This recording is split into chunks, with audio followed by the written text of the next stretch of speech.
What's going on, guys? Your boy Amazing here. We're back with another video, and in today's video, guys, we are here with the new tier list video as of April 2025 here, guys. We're going to be going over the past month of characters that have released on Grand Cross, and we're actually ranking them on the updated tier list for both PVE and PvP here, guys. So yeah, I mean, we're gonna be going over both the tier list, where we're ranking the new characters. We're also going to be adjusting the tier list based on what's happened in the past month as well, in terms of the brand new metas or new difficult content in PvE specifically. We're gonna be talking about that on today's video. So if you guys do enjoy videos like this, make sure to hit that like button and subscribe. We are on the road to that 51,000 subscribers now, guys, as we've recently hit that 50k. So with that out of the way, man, let's hop in and let's talk about on Gohan here, and we'll actually go in game and we'll talk what her kit does and then where we're gonna rank her on both the tier lists. Alrighty, guys, so we got on here pulled up in game. As you can see, this is the Brave Girl on Gohan, and so let's go to her passive here, and we'll start with this for what she's able to do.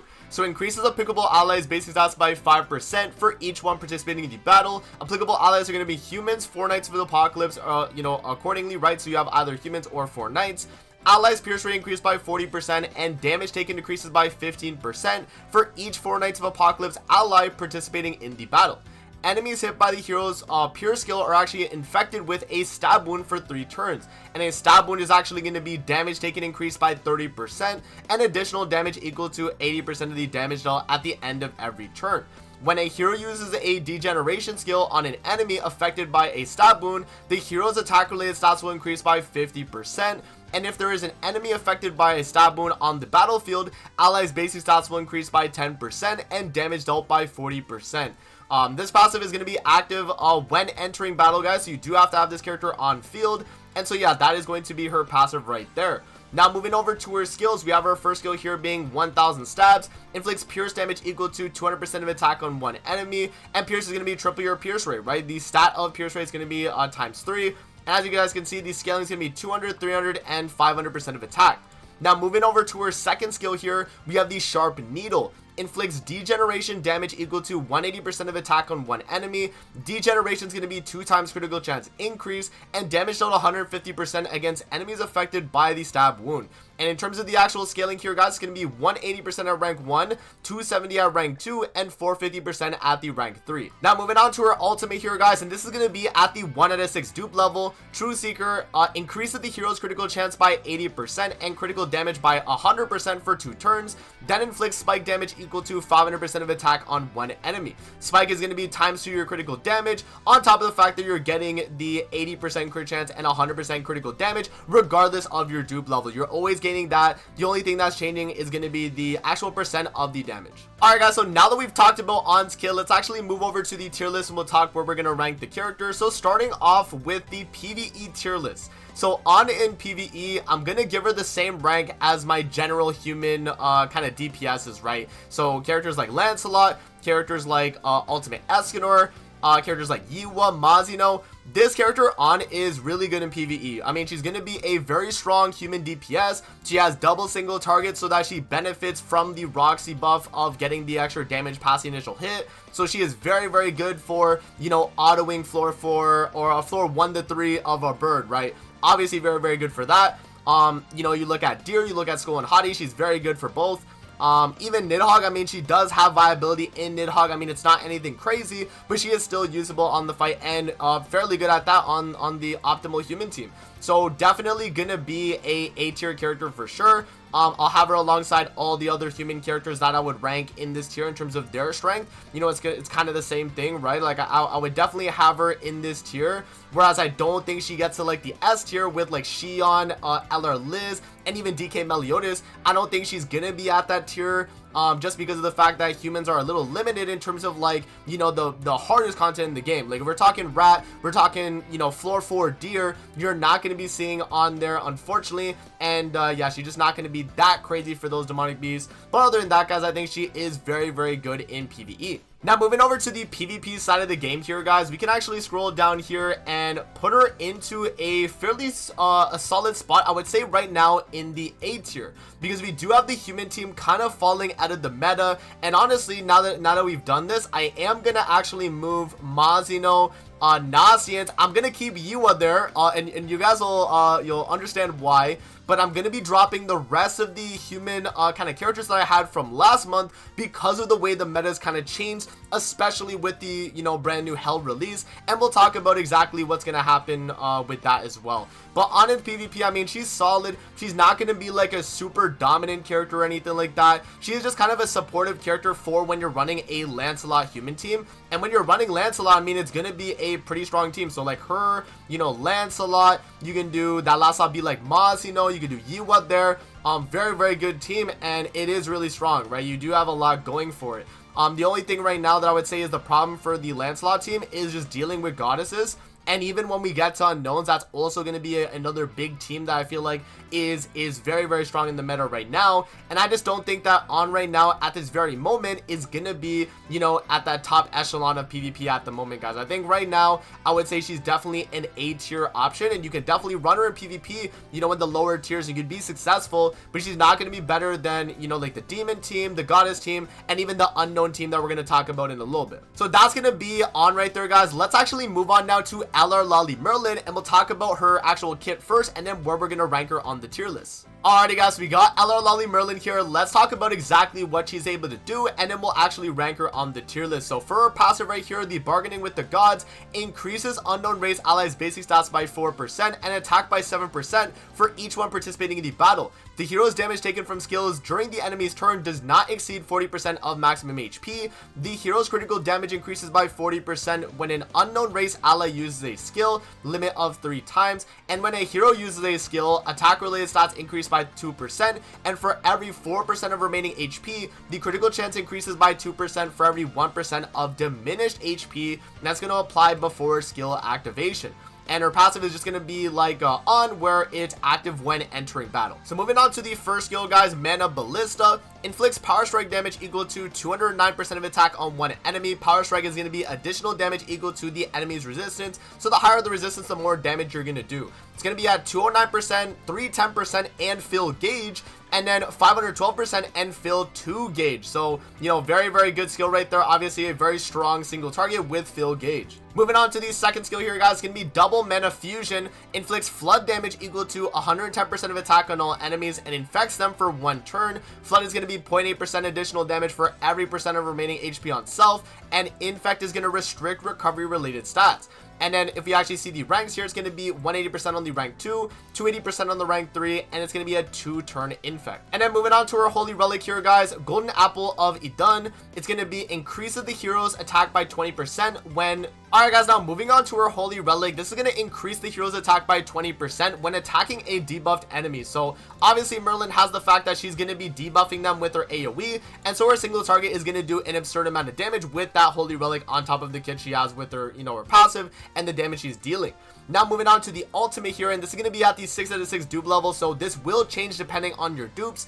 Increases all allies HP related stats by 20% for 2 turns, inflicts damage equal to 600% of attack on all enemies, then creates a barrier around all allies equal to 20% of the damage dealt, and the barrier only takes damage from basic stats excluding the rupture effect. So pretty much you're block affecting all the other skills effects that are actually landing damage on the shield. Alrighty, guys, so now that we've actually talked about Loli Merlin's kit, let's actually rank her now on the PvP and PvE tier list. So starting off with the PvE side of the game, I haven't really gotten much time to test this character in PvE, but from what I saw, I think she's actually pretty good. You know, she's gonna be one of the best farming characters in the game. I have lost Vayne in C tier because he's only really good on pretty much like farming, but Loli Merlin, I mean, she could be pretty good for other content in the game too. I mean, I think I saw Morelli said he did a clear on, you know, Ratatosker with this character as the main DPS. I could definitely see it. You know, she is really good. You know, she has a lot of damage with her AoE. You know, it's based on flood, obviously, so the more HP, the more damage she does. And she also has a ton of just attack related stats in the kit. She's going to be hitting super, super hard. Her single target does a lot of damage. It fills gauge. You get the ultimate for your entire team. That's a full shield to actually protect you, you know, and the rest of your team. So yeah, no, I could definitely see her being a very, very strong PvE character. I wouldn't say she's going to be on the level of Xion or LR Liz and you know, DK Melly. I think she's definitely on the kind of echelon of like goddess team, you know, the kind of human team variants you would see in PvE, you know, definitely around that level. but I wouldn't say she's gonna be, you know, better than any of the characters I have in S tier, guys. I mean, I don't think we're touching S tier for a while in this game until we start getting some crazy PVE units that actually do reach that next echelon of strength, right? But for now, guys, I do think that Loli Merlin will be a fairly good character in general PVE, and that's why I do rank her in the A tier. Now, moving on to the PvP side of the game and the PvP tier list, I'm gonna rank Loli Merlin in the S tier. Yeah, I mean, she's in the meta right now. And this goes with a bunch of other unknown characters we have here as well. So obviously Nanashi's right here. You know, Merlin's right there. We can move Millen back up into the meta. What's some other unknown characters I would say we can move into the meta? We can move Sobnok and stuff, right? I think it's fair to actually say that a bunch of unknown variants are available. Rimuru actually has to go back up there, and we'll talk about exactly why he's so dominant now. It definitely has something to do with this brand new character, but yeah, I mean, he actually might be back in the meta too, guys, which is kind of crazy, right? So yeah, I'm gonna move them up to the top here, and we will discuss why I think this team is really, really good once we do talk about Hell. But in general, I mean, Loli Merlin, very, very strong character, tons of AoE damage, tons of single target, off the rip does really good damage too. And yeah, I mean, having the damage cap in PvP, you guys know how strong that is with, you know, characters like Demon King and Queen Diane with her, you know, LR, you know, a bunch of really strong characters that have damage cap. And she is really, really good. You know, just having that 40% damage cap, you can run Tarmiel Link on her. She does a lot of damage when she's low HP. She does a lot of damage when she's high HP. Either or, she is hitting you very, very hard. She's either critting you when she's low HP, or she's just hitting you super hard at full HP with the Flood and the attack related stats she's getting. So yeah, man, I think right now S tier, like, again, I'm not ranking her in the tier yet. We will go over that once we get to Hell, but bear in mind, she is going to be a S tier character in PvP 100%. Very, very strong, a lot of things going for her, and yeah, I mean, that's all I can really say in the PvP side of the game, guys.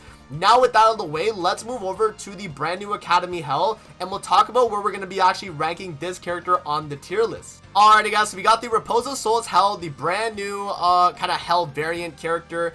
She was the 600 banner at the end of last month, and so let's actually go over what her kit's gonna do, and then we'll actually rank her on the tier list. So first thing that she does have is a Unity. It increases the critical resistance of allies with the Unity effect by 28%, and this is at the 3 out of 6 dupe level, so that will definitely change depending on the dupe, so just kind of bear that in mind. Now in terms of her passive here, guys, we have Stern Guidance. Increases applicable allies basic stats by 6% for each one participating in the battle, and the applicable allies are going to be unknown race or the Ragnarok characteristic. When applicable allies use 2 all target attacks including ultimate moves during an allied turn, 2 debuffs are removed from each applicable ally. The hero gains the retrogression effect at the start of the battle for 2 turns, and retrogression is going to be attack related stats plus 20%. Your HP does not fall below 1 and increases attack by 30% for 2 turns when removed.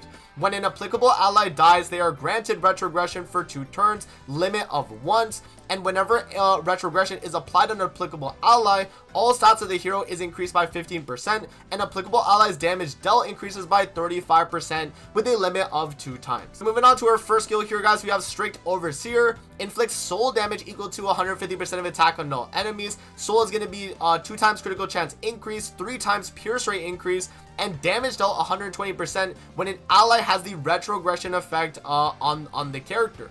And then the actual percents here for the soul damage is going to be 150, 200%, and 300% respectively. Now moving over to our second skill here, guys, we got Scolding Chop. Inflicts cleave damage which does not activate critical damage equal to 140% of attack on all enemies, then decrease their damage dealt by 20% for 2 turns, and cleave damage is additional damage equal to 75% of your critical damage minus 100%. So you're always getting a bonus amount of damage, but you're not going to be critting any of the hits. Now, in terms of the actual scaling on the card here, guys, it's going to be 140% on the rank 1, 210 on the rank 2, and 350% of attack on the rank 3. And then moving on to our ultimate here, guys, Soul Slaughter. And again, this is at 3 to 6, so bear in mind that this could definitely change. Applies retrogression on all allies for 1 turn, then inflicts soul damage equal to 360% of attack on all enemies. Soul is going to be 2 times critical chance increase, 3 times pierce rate increase, and the damage dealt for the when an ally has the retrogression effect.